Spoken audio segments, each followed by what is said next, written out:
What's up, everybody? Thralls Mellow here once again. I'm Necrotic Nick. I'm Jammin John. And we have an album review for you on what is kind of a slow week for releases, but don't worry, we've got some other stuff we're working on. But we did want to cover at least a couple. And this one was on my radar because I've been listening to this band for a long time, and that's generally enough for us to do a review. So we are going to go over the latest offering from Orange Goblin, Science Not Fiction. This comes out on the 19th of July on Peaceville Records. This band formed in 1995 in London, England.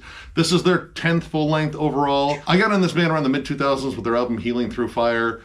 It was some flat-out, Sabbath-worshipping stoner metal. I'm generally all for that. I went further back in their discography, found a copy of Time Traveling Blues, and I was like, yeah, this is kind of everything I love about stoner metal. Warm riffs, Sabbath worship, kind of cosmic but kind of heavy at the same time, stoner metal. I got into this band today. Now, I've probably heard them before because in the mid-2000s, amongst my love for tech death and metalcore, was also a lot of stoner groove, stoner rock, stoner metal, whatnot.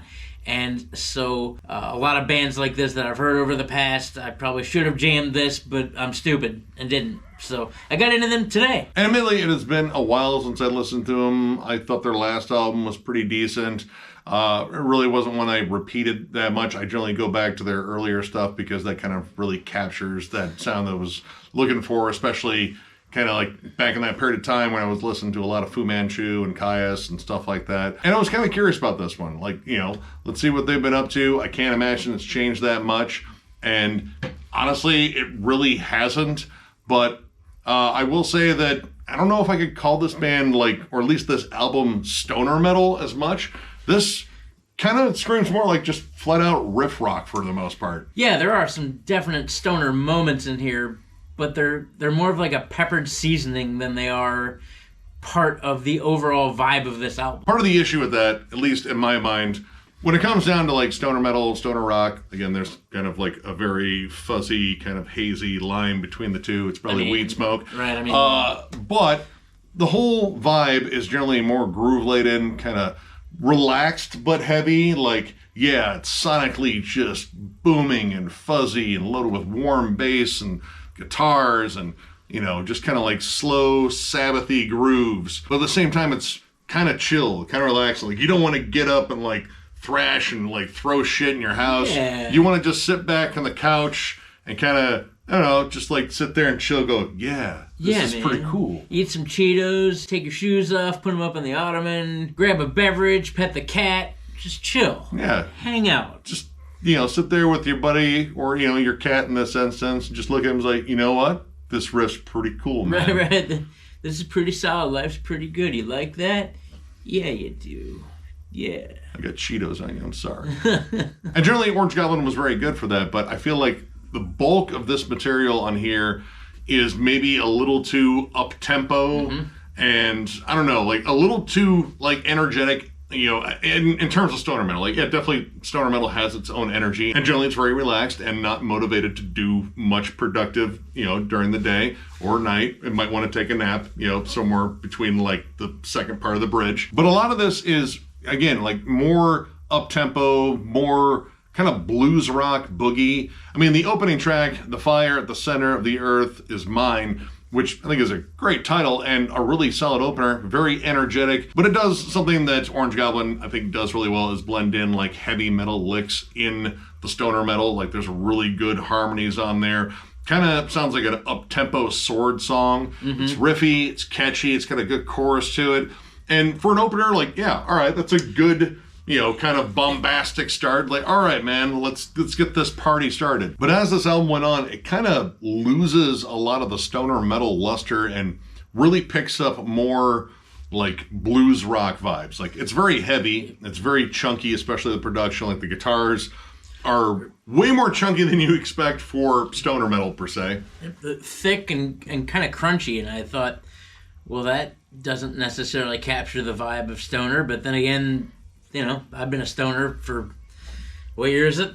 A long time, and, I don't mind crunchy, heavy guitar in stoner rock. High on Fire generally brings a lot of crunch to their tone, but there's also this warmth to it. And these guitars necessarily don't have it. I do like the bass. The bass has a good, kind of warm sound. And I love the bass lines on here. A lot of the bass lines. The bass work.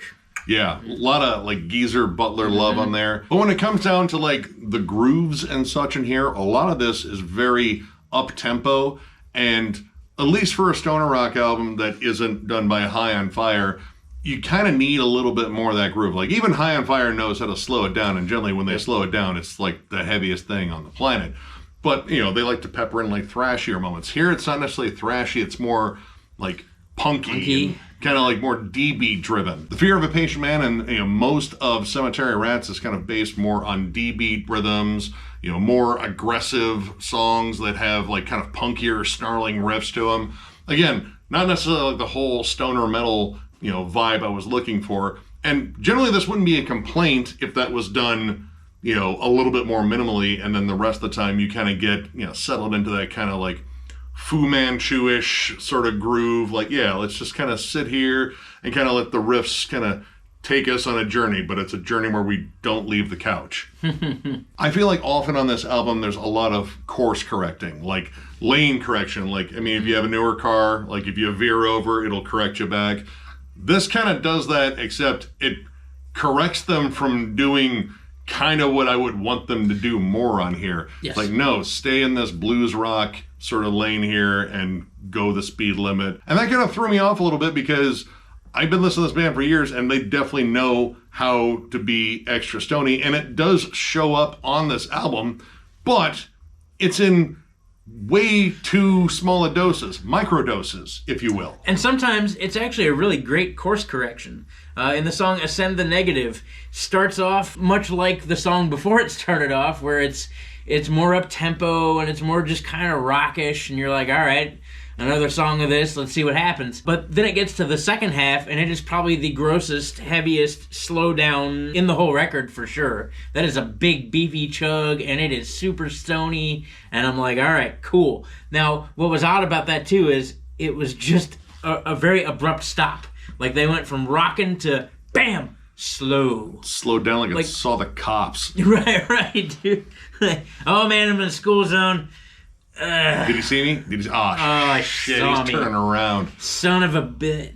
Eat this quickly. But then on the other end of the token, it does the opposite. In the song Cemetery Rats, once again, probably one of the most stony moments in the record, much like the second half of Ascend the Negative. Starts off with this doomy piano intro, kind of gothic sounding. You get some droning synths, and then super slow, gross, groovy bass and drum groove, and you're like, all right. And then it's off to the races. And then you speed back up, and they never go back to that riff. Yeah. Never. And it's such an awesome setup. Like, you are being pretty much prepped for like the stoniest jam on the album. Yeah. There's a phaser effect on the bass. Like, it's just like, it sounds sinister and menacing, but it also sounds, again, just, perfectly stoner metal-ish. And then, the song flat out pulls a rug pull. Like, it just kind of yoinks that moment out from underneath you, and you are upended into a D-beat, more aggressive song. It's a little bit more punky. And again, it never revisits the vibe of that whole lead-in. That whole lead-in is wonderful. Like, that's just like, again, that whole like sitting around, just kind of immersing yourself in the riff. Maybe you and your buddies have imbibed a little bit. And then this transition is like if two of your buddies just got up and started fighting and throwing shit out of nowhere. Like, right, for no reason. What are you doing? What happened? Right. Whereas the shift on Ascend the Negative, like, dude, that one hits like an edible that took way too long to kick in. Been like, there. And it's instant. And that is like sort of an issue on here in terms of like some of the transitions to that material. It's very jagged. It's very rough. Like, you don't get like the drawn out build-ups that go into what you think you're going to get on these songs. So you're kind of just left there going, wait, what? Like the beginning of Gemini Twins of Evil. Yet another song with a really big setup. Droning synth, these beautiful dissonant harmonies. There's actually more atmosphere in the beginning of that song. And it's this huge setup to immediately go back into something fast. Yeah, you're setting up for what sounds like a killer stoner jam. And then, why are we going fast? I wanted to stay on the couch. Yeah, I don't get some of these transitions, especially with like Gemini, Twins of Evil, and Cemetery Rats. They start off as like two of the most sinister sounding songs. They sound dark and foreboding, like doom metal's about to creep in. Yep. And at this point, I'm like, yeah, dude, I'd be totally down for a giant size stoner doom jam. Like, give me a Monolord level of heavy song. And then it inevitably just course corrects to what I feel like is kind of the comfort zone of a little bit more like blues rock oriented, like heavy metal. I don't know, like a lot of this feels more hard rock. But Gemini in particular, I feel like the adjustment on that song to kind of give it a little bit more of that stoner metal vibe is almost as simple as kind of half timing or quarter timing those drums. Like if you lay on a slower groove for a while and kind of let the riffs work on top of it, you already have the killer bass lines. Ben's vocals, I think, are appropriately gruff. And when he slows down and kind of like carries more of those gruff tones, I don't know, like it kind of gives you that feel of the earlier albums again. But the constant shift to faster, more blues rock material, it kind of loses the whole, essence of stoner metal, at least in terms of what I was looking for in here. Like, I mean, if you love like flat out riffy rockers that are just kind of like, yeah, man, this is crack a beer, let's go kind of rock. Yeah. There's plenty of it. Like, Not Rocket Scientist. It sounds like a straight up 80s bar rock single. It's one of the most frequent played ones on the old jukebox that still smells like cigarettes. Yeah, there's a cowbell, like, your old aunt and uncle are out there hooting and hollering, wearing their American flag bandanas, and I mean, it's a party. Actually, to me, it sounded like, again, something that would have been at the county fair. The Fury of a Patient Man's kind of the same way, except it's a little bit more up-tempo. Again, you get like some D beats that come in there. It's a little bit of punky energy, but yeah, kind of just delivers like, hard rock grooves, kind of like, COC-ish riffs, maybe like a little bit of Monster Magnet in there too. But again, I feel like there's moments on those songs as well where they kind of tease moments where they could kind of go into like a more stoner metal groove or a bridge or something like that. And there's just not enough of that on here. In fact, like one of the best songs, I think, overall that kind of keeps that sort of groove and mixes in a lot of cool blues rock is probably False Hope Diet. That song kind of has this Sabbath swing to it. The blues licks on there are really catchy. It's got a lot of atmosphere to it. There's really good transitions. It's probably the most dynamic song on the album. Yep. But it's a style that does not repeat really on this album. A lot of this, again, kind of sticks to this more mid to up-tempo sort of groove and just, not bad riffs, but, they're kind of just their riffs. To me, it kind of reminds me of a stoner hiding from the cops. Like looking at you, the state of Indiana. You got some tasty buds and you want to share them with your friends, but don't go outside because the cops are out there and, it's not legal here, and definitely don't drive with it. And but you still have it, but, you have to hide it. And again, like a lot of the setups feel kind of misleading. Like you get like some good drawn out moments where like, all right, we got an isolated riff. Almost any rhythm could be behind these riffs, but inevitably comes a fast one. There's even like spacey synths that come up on the album, like the opening track. There's like a whole lead in with these like big booming synths. Like you got Way Too High and one on Space Mountain at Disney World, and you're like, I regret this. This was a terrible idea. I've had finer moments in life. That was not one of them. And they bookend that with End of Transmission, which, I didn't necessarily think it needed a whole synthy outro to it, but I like that last song kind of recaptured a bit more of that whole stoner metal vibe. So those songs that kind of felt appropriate in. But again, a lot of this, it kind of leads you up thinking one thing and then you get another thing, which, I don't think is necessarily bad, but it certainly isn't what I wanted out of this album. From Cemetery Rats all the way to The Justice Knife, as a 4-track run of what I feel like are just kind of their songs. Like, yeah, they got riffs, but none of them really stand out from one another very much. And like at that point, I just started writing stoner jokes because, yeah, I was just like, man, dude, where is that vibe that I wanted from this? And yeah, I pretty much wrote that, yeah, like this album versus like any other stoner metal album is like CBD versus THC. This is kind of CBD. Like, yeah, man, isn't this great? It's like, well, I feel okay, but I feel like I could feel more okay. Right. feel sleepy and comfy, but man, this is kind of boring. And I'm not as hungry as I thought I would be, and now I've got all these fudge rounds. What am I going to do with all these fudge rounds? Like, this album would probably flat out pass a piss test, and that is very disappointing. Like, at a point, it got so dull, I was thinking about, like, times in high school where a buddy of mine may or may not have gotten grifted by a dealer. It's like, yeah, man, I got some killer kush, dude, look at this. I was like, dude, that's oregano. I was like, oh, what? No. It's like, yeah, dude, good luck seasoning stuff. Thankfully, in my almost 30-year career of smoking, that's actually never happened to me, ever. And the odds of it happening now, I'd say, are pretty goddamn slim. I want to say I have a buddy got grifted with parsley, too. Oh, man. Dude. Boy, wow. Dealers were savages back then. Wow. Now the government's watching them.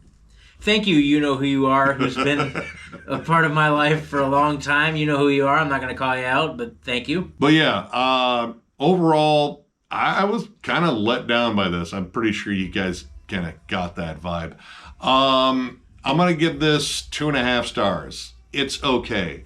And it's okay for like a flat out hard rock album. If I was grading this on just being a purely stoner metal album, which is kind of what I wanted, but I really didn't quite get here, it would probably be lower. But overall, I think what they do is fine. Like, it's riff rock. It's, you know, fun, it's energetic, there's tons of riffs, a lot of great bass play. You know, I don't think any of the songs are outright just terrible. I just think some of them are poorly constructed and they tease the elements that I really want, you know, just enough for me to get angry that they are not on here more, because when they do them really well. The whole awesome lead-in on Cemetery Rats is like, dude, yes, hang out here.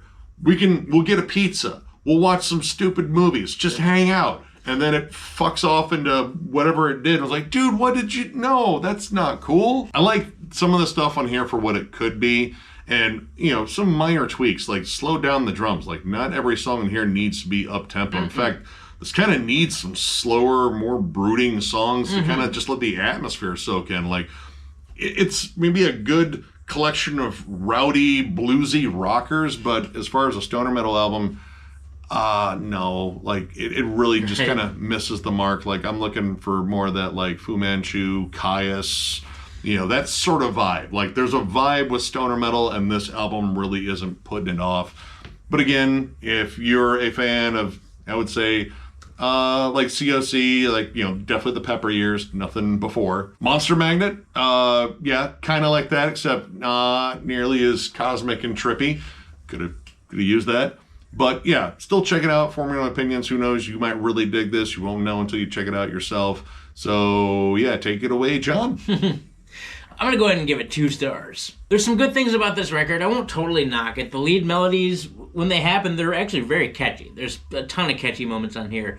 The lead work, although simplistic, is fairly decent. The bassist is, once again, doing a great job. I don't know what it is with bassists lately. They must be letting these guys out of the van more often. Usually they just kind of leave them in the van with a bowl of water and the window down. Usually, but I mean, you know, they let this guy out. It seems to be happening more with bassists. I'm happy for you, bassists. The grooves, I mean, they're mostly D-beat and such, but there are a few cool off-time grooves. Like, they do pepper those in a little bit. Like, here's the problem, is that it sounds like a southern rock band that has some stoner elements to it, and you're like, from the UK, right?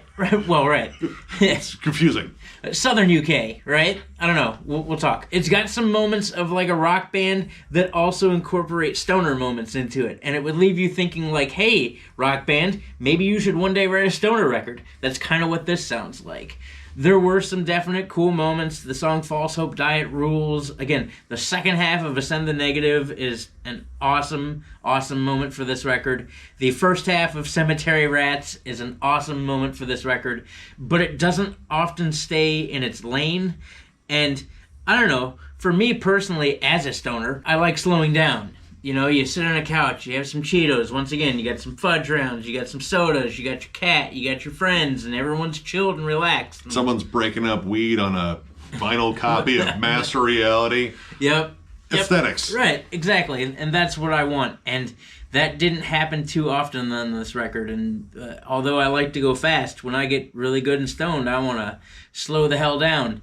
just like this band should have done. Slow the hell down. Enjoy the moment. Enjoy the groove. Enjoy the fact that you feel like $1,000,000 and just roll with it. And they didn't often roll with it. There were so many moments in this record where it didn't seem like they were 100% certain of the direction they wanted to take things. And to me, it just sounded like a jumbled mass of a bunch of parts they kind of threw together. I don't know. That's just me. Yeah, if you like bands like definitely the Pepper era of COC, Down 2, a little bit of like Baroness peppered in here and there. There are a couple moments where you get like an almost Mastodon groove going on. Some Spirit Caravan for sure, 100%. There are Take your pick of wino fronted bands. Yeah, for real. That. Yeah, but for me, it just didn't quite hack it. Once again, like we always say, we don't matter, man. Form your own opinion. Music is all about opinion. Form yours. You don't have to listen to us, but it's 2 stars for me. Yeah, I mean, honestly, I would certainly recommend Time Traveling Blues. Check out that album. That's got more of the vibe that, we're kind of looking for in terms of stoner metal. And I did listen to that right before we came down here. I listened to a handful of songs, and I was like, yeah, man, that. Yeah. Why not that? So, if you enjoyed this review, give it a thumbs up. And if you're new to the channel, subscribe, because we do stuff like this all the time. We are also on Patreon. If you'd like to help us out there, there's a link down below, thrallsmetal.com. Our Patreon link is there. It is also on our channel, in the banner in the bottom right-hand corner. But if you're looking for Thralls Metal stuff, you have to go to thrallsmetal.com. We have t-shirts, both old and new. The old ones are discounted, provided we have your size. And we even have hats, too. So if you're looking for any of that stuff, click the link down below. Tons of stuff going on. Thralls of Metal, album reviews. Is it metal? Is it not metal? States of metal, other things. We've been doing a lot of live streams lately. Thank you to everybody that just shows up in the middle of the night with no announcement and hangs out. That's been really cool. Discography rankings, in theory, we will get to Meshuggah. We will figure it out. Having a bunch of dudes with lives and things, Nick and I don't have kids, so we have the most freedom to do these things, but who wants to see just a 2-member discography ranking? Yeah, no. So it'll happen eventually. We'll get there. Anyway, all this stuff that we do all for you guys. We genuinely appreciate and love all of our fans, our subscribers, our family, our friends. It means the world to us that you keep allowing us into your living rooms or computer rooms or whatever and hang out and spend time with us and have become a part of the Thralls of Metal family. We appreciate you. We couldn't do this without you. Yes, just like Bryan Adams, everything we do it for you. I know. I think we're maybe slightly cooler than Bryan Adams at this point. Anyway, tons of content coming, and we're just going to do our best to overload you with, tons of ridiculous videos, because that's what we do here. So one more big thank you, because you guys are awesome, and we will catch you later.